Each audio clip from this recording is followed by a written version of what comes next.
There's not a single person on our side of the aisle that wants the country to default on its debt. I want the American public to know that. There's not one of us that wants to default on our debt. But we also want to see responsible spending, and we know we cannot give the White House another credit card. Look, we can walk and chew gums. We can solve both problems. Why does it have to be either or? Why does this Capitol Hill live working in silos? I'll never understand it. What we can't do is push this problem onto my grandchildren and cripple their generation with burdensome debt and interest payments. And for the life of me, I don't understand why my colleagues across the aisle want to destroy future generations, all so that they can function as climate demigods. Let me tell you what I'm talking about. Jupiter is the Roman god of climate and weather. Indra was the Hindu god. Horus, the Egyptian god of climate and weather. Zeus, the Greek mythology god. I ask you, who's America's climate god? Is it John Kerry? Is it Al Gore? Why do we have this religious experience with climate rather than using common sense, talking about affordability, reliability, and all the while America's carbon footprint is going down? Today's White House and the Democrat Party have become the European Green Socialist Party. That's who they are today. They worship climate. And even the bank's meltdowns have been impacted by their worship of climate. Even our own Federal Reserve is upside down now, ignoring the same interest rate risk problems that Silicon Valley Bank ignored, all impacted by their climate worship. I just can't tell you enough how much I'm disappointed by the name of this hearing, the Default on America Act, blackmail, brinkmanship, and billionaire backroom deals. I don't know if I could come up with a more misleading and unjust title for a hearing. Again, there's not a single person on this side of the aisle that wants us to default on our debt. There's been no backroom deals, no brinkmanship. There's been no blackmail involved in this bill sent to us from our colleagues in the House. I believe the House GOP bill is a good solution.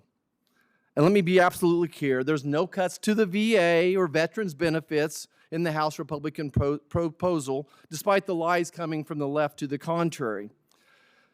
Democrats' fear-mongering and scare tactics using our veterans as political pawns are beneath the office we've been elected to serve.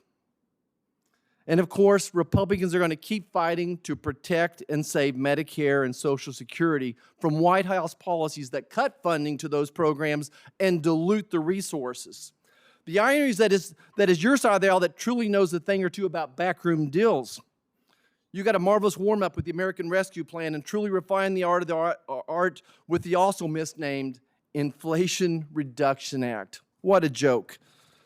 While drafting the IRA in secret, behind closed doors, there were no hearings. No bills, no debate, and no discussion. 1 minute there was no bill.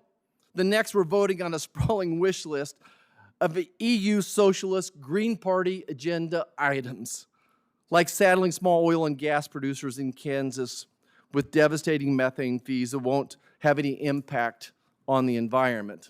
I'd love to have a real debate about methane in this room, in this hearing. I'm here to tell you what won't work. I care too much about my children and my grandchildren and my parents and hardworking Americans already suffering by 15% overall inflation since Democrats took control of government policy.